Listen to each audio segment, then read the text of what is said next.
El segundo semestre del año 2022 muestra una baja contundente, una caída contundente de la pobreza, pero más allá de eso hay que tener moderación, hay que tener prudencia y seguir trabajando en esta línea.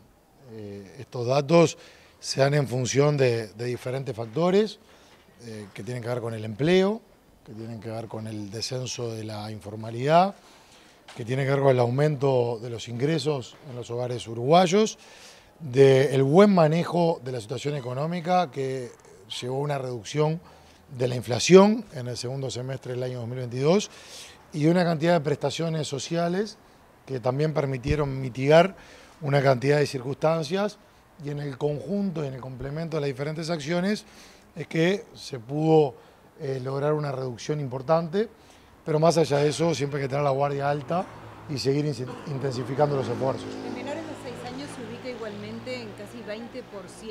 ¿Cómo se ubican todas las cifras en relación a las cifras prepandémicas? No, menores de 6 años baja. Menores de 6 años baja en forma contundente en el segundo semestre de 2022. Estamos hablando de 16,5. No, pero digo en el segundo semestre, en el total del año. El total del año, 19 con algo, pero el último dato que tenemos, porque el INE cambió el sistema de medición, ahora son mediciones semestrales. Entonces se presentan datos semestrales, que es la novedad que tenemos ahora. Está bien, pero si después se está año con año, el promedio. Se acompaña con año, hay una disminución de la pobreza en general. En lo que tiene que ver con la franja 0 a 6 años está dentro del margen de error. En el segundo semestre de 2022, fuera de todo margen de error, la caída es contundente también en la franja de 0 a 6 años. E incluso si vamos a hablar de cantidad de personas que a veces nos están preguntando, en la medición puntual del segundo semestre se puede estimar, siempre en aproximado, porque son estimaciones, que la caída en el semestre estamos hablando de un total entre 57.000 y 66.000 personas. Esto varía según la comparación sea con el primer semestre del año 2022 o con el segundo semestre del año 2021. Y si hablamos de menores de 6 años, estamos hablando las mismas variaciones, en la misma diferenciación, en una caída entre 12.000 y 16.000 menores de 6 años aproximadamente. Ahora, eso por semestre, pero en el año, ¿cuál es el nivel de pobreza? Usted dijo cercano al 20% en todo 2022, y si se lo compara con el 2021 en menores de 6 años, ¿cuál es la diferencia? Si se habla de un promedio anual, sí, que como decía, estamos cambiando el sistema, o sea, ahora la medición es semestral. Si se toma el promedio anual, da baja de la pobreza en general, y dentro de la franja de 0 a 6 años está dentro del margen de error. ¿Y qué quiere decir que esté dentro del margen de error? Que según lo que establece el propio informe del INE, estaría, si se compara año por año, un aumento que dentro del margen de error, pero el segundo semestre es contundente a la baja. Y como ahora son mediciones semestrales, nosotros la última fotografía que tenemos es del semestre. Después hay un promedio, pero es del semestre. En el semestre pasa de 22,5 en la franja de 0 a 6 años del primer semestre de 2022 a 16,5 en el segundo semestre del mismo año. Por tanto, en la última fotografía, en la última medición, hay una baja contundente de la pobreza en 9,1 y hay una baja contundente también en lo que tiene que ver con infancia de 0 a 6 años. Y si se compara los datos del 2022 con 2019, ¿qué es lo que da? ¿Subió o bajó la pobreza? Bueno, son comparaciones distintas porque en el año 2019 hay una comparación anual. No, sí, me refiero a la comparación anual, más allá de que ahora hacía esto por semestre. El tema es, quien es rector en materia de medición es el INE, estamos de acuerdo. El INE empezó a medir semestralmente. Entonces nosotros tenemos el último dato semestral, que después, como decía, promedia. En 8,8% estaba ubicado en el año 2019. En el último semestre del año 2022 está en 9,1. O sea, estamos en guarismos muy similares. Pero continúo. Si vamos a hablar del periodo pasado, cuando se habla de la prepandemia y se toma un periodo, mismo en el año 2015, la pobreza estaba en 9,7, que también sería muy similar al promedio anual del año 2022. En el año 2016, me gustaría terminar porque es un tema muy sensible y si no podemos terminar de redondear el concepto, puede llegar a confusión. En el año 2016 estamos hablando de 9,4. Y cuando hablamos en primera infancia, que lo preguntaba, de 0 a 6 años, lamentablemente nuestro país tiene temas estructurales de años en materia de primera infancia. De hecho, en los últimos 10 años, el mayor registro de pobreza en menores de 0 a 6 años se dio en el año 2013, con 22,6%. Esto haciendo una referencia de un análisis que tiene que ver con una línea de tiempo mayor. Ahora, más allá de eso, es muy difícil comparar cuando hubo situaciones inéditas en nuestro país, como lo que conocemos en el año 2020, que llevó a la pobreza en general a 11,6. Después de esa situación, que fue inédita, y a pesar de lo que fue el conflicto internacional, nuestro país ha bajado desde el promedio anual, tanto sea en el año 2021 como en el año 2022, pero también ligándonos al cambio que hizo el INE de la medición semestral, son de moderado aliento los datos que tienen que ver con el segundo semestre del 2022, e insisto, ahí se registra un 9,1% en la pobreza general. ¿Qué políticas se tienen pensadas justamente para tratar de seguir disminuyendo lo que es la situación de pobreza, sobre todo enfocado a los niños? ¿Hay anuncios en ese sentido? ¿Se esperan más medidas? Bueno, lo primero, como decimos, es un conjunto de factores. Tiene que ver con el control de la inflación, que se controló en el segundo semestre de 2022. Tiene que ver con el incremento de ingresos en una cantidad de hogares, que eso influye muchísimo. Tiene que ver con las mejoras en el empleo, se ven las tasas de desempleo, por ejemplo, y tiene que ver con las prestaciones sociales.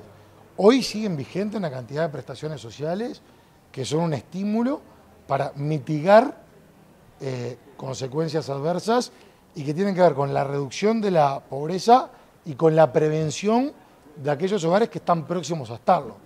Cuando se da un refuerzo de un 70% en niños de 0 a 6 años que reciben asignaciones familiares Plan de Equidad, es un refuerzo que alcanza a 145.000 niños de 0 a 6 años, que no quiere decir que todos están, obviamente, en la franja de pobreza, pero se refuerza con ese criterio más genérico para evitar o prevenir que se caiga o ayudar a mitigar que se entre en situaciones de pobreza. Y esto rige hasta junio de este año, donde se va a hacer un análisis. La recarga de Supergas al 50%, nada más ni nada menos, ya hicieron uso 155.000 hogares que accedieron al 50% en recarga de Supergas en garrafa de 13 kilos. Esta medida sigue hasta junio, entonces se va a dar un análisis. En lo que tiene que ver con bonificaciones de energía eléctrica en el bono social Mides UTE, son 141.000 hogares que están pagando entre 10 y 20% las tarifas de energía eléctrica. Esto sigue todo el año. En lo que tiene que ver con el bono crianza, que son 2.223 pesos por niño de 0 a 3 años o mujer embarazada que están en los hogares más vulnerables, se va a mantener todo el año y esta medida supera a los 25.000 hogares. Cuando se elimina el límite de ingresos para mantener asignaciones familiares Plan de Equidad, que eso permite que el trabajo formal en ninguna medida sea contrario a la prestación social, también se va a mantener durante el año y son más de 20.000 hogares que hicieron uso de este beneficio. Por tanto, se busca reforzar al tiempo que se generan mecanismos de autonomía en estos hogares. Habían promovido una exoneración del IVA para los que pagaran por medio de los dispositivos electrónicos asociados al Ministerio. ¿Cómo funciona eso y si hay intención de modificarlo? Porque tengo entendido que no tantas personas estaban comprando por medio de tu app. Sí, es así. La herramienta ya está. A través de tu app, quienes reciben asignaciones familiares Plan de Equidad, no solamente a nivel del consumo exoneran el IVA, sino que pueden poner de sus propios ingresos hasta 2.000 pesos por mes, que también tienen la exoneración. El año 2022 fue el año de diseño y de armado de la herramienta. ¿Qué aspiramos en el año 2023? Porque todavía no ha levantado, hacer mucha campaña de información, de campaña de bien público, etcétera, etcétera, para que se replique la información y buscar que la mayor cantidad de beneficiarios puedan hacer uso del IVA personalizado. Se dice que a mitad de año se va a estar analizando, o sea, es cuestión de 2 meses. ¿Puede ser que alguna de esas medidas caigan y que se puedan reforzar o va a depender de la rendición de cuentas que comienza ahí? Hoy está vigente todo lo que esté a nuestro alcance para reforzar las situaciones de vulnerabilidad y dar incentivos hacia la mayor autonomía, lo vamos a hacer. Eso requiere un relevamiento permanente.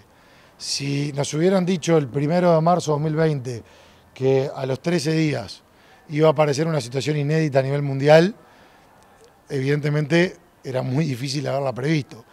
Por otro lado, si uno tomara el conflicto internacional en Ucrania, que no estaba en los papeles, que se hubiera dado, también se dan una serie de imprevistos. Estamos en un mundo totalmente cambiante. Entonces, eso requiere análisis, no solamente para evaluar si sigue o no determinada medida, sino si hay que reforzar. Entonces, siempre hay que tener una disposición y una apertura a recepcionar propuestas. Hay una línea de diálogo permanente con el Ministerio de Economía, con el Ministerio de Trabajo, porque acá estamos hablando también de estímulos en el empleo, en donde en conjunto, sumado a otros actores del Poder Ejecutivo, tenemos que hacer un análisis permanente y tomar las decisiones según las diferentes circunstancias. ¿Y con la ANI qué se va a hacer? Hoy se van a presentar los 8 proyectos de innovación que fueron seleccionados en el marco de un convenio para investigación en lo que tiene que ver con primera infancia. Si bien se están desarrollando una cantidad de políticas públicas, yo les comentaba algunas, pero hay otras, por ejemplo, la captación temprana del diagnóstico social del recién nacido. Así como está el diagnóstico clínico, ahora el empuje es hacia conocer el diagnóstico social para que no queden por fuera diferentes prestaciones sociales o el acceso a diferentes servicios, o la mejora de los sistemas de información, etcétera, etcétera. Aparte de las políticas nacionales que se vienen llevando, es bueno conocer desde el punto de vista de la innovación cómo se vienen determinando diferentes análisis a los efectos de estar reviendo permanentemente las acciones que nosotros mismos desarrollamos. Entonces se van a presentar los 8 proyectos que ganaron y vamos a estar participando tanto la ANI como nosotros. ¿Se van a llevar a cabo todos? Sí, sí. Ahora se van 8, que son los... ¿Con qué? ¿Con qué financiamiento? Es un convenio entre el MIDES y la ANI. ¿De cuánto dinero? Ahora no tengo la cifra específica, es un convenio que empezó a nacer en el año 2019, que en el año 2020, a pesar de la pandemia, la directora de Desarrollo Social, Cecilia Sena, decidió ir para adelante. Ahí se llevó adelante el convenio con la ANI, se presentaron una cantidad de proyectos de innovación social, son 8 los que ganaron y ahora, tanto de la parte de ANI como de la parte del MIDES, se hace una puesta a punto de novedades. ¿Y se van a instrumentar a través de organismos públicos o lo hace la propia ANI el desarrollo del proyecto? Bueno, la ANI es un poco la que está liderando lo que es el proceso de la innovación y ahora vamos a escuchar el informe del presidente que va a hacer una puesta a punto. ¿Pero son privados o son públicos? Son diferentes organizaciones o sea, la ANI es quien modera el llamado, era un llamado abierto, por lo tanto se participaron públicos y privados.